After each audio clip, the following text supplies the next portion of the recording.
आवाज महाराष्ट्राचा। नमस्कार, मी प्रतिभा। संध्या लाईव्ह मध्ये आपलं सर्वांचं स्वागत।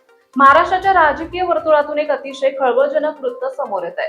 उभाटा पक्षाला दिल्लीत मोठा सुरुंग लागला असून ऑपरेशन टायगर अंतर्गत 6 खासदारांनी थेट पक्षाला जय महाराष्ट्र केलाय।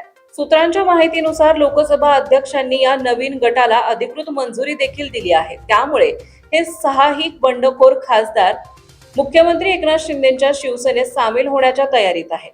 या मोठ्या फुटीनंतर आता उद्धव ठाकरे यांच्याकडे दिल्लीत केवळ अरविंद सावंत, अनिल देसाई आणि राजाभाऊ वाजे हे 3च खासदार शिल्लक राहिले आहेत। तर दुसरीकडे बंडखोर गोटात ओमराजे निंबाळकर, संजय जाधव, संजय दीना पाटील, नागेश पाटील आष्टीकर, भाऊसाहेब वागचौरे आणि संजय देशमुख या बड्या चेहऱ्यांचा समावेश आहे।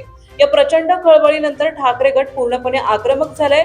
खासदार फुटल्याची बातमी समोर येताच संजय राऊत यांनी अत्यंत गंभीर आणि खळबळजनक आरोप केले। खासदार विनाकारण गेले नाहीत, त्यांना कोट्यवधी रुपयांचं आमिष दाखवण्यात आलंय असा थेट आरोप राऊत यांनी केलाय। ही संपूर्ण प्रक्रिया बेकायदेशीर असल्याचा दावा करत ठाकरे गटाने आता थेट सर्वोच्च न्यायालयाचे दरवाजे ठोठावण्याची तयारी सुरू केली आहे। ताज्या आणि महत्त्वपूर्ण बातम्या पाहण्यासाठी आजच आमच्या संध्या लाईव्ह न्यूज चॅनलला YouTube वर सबस्क्राईब करा आणि बेल आयकॉन प्रेस करा।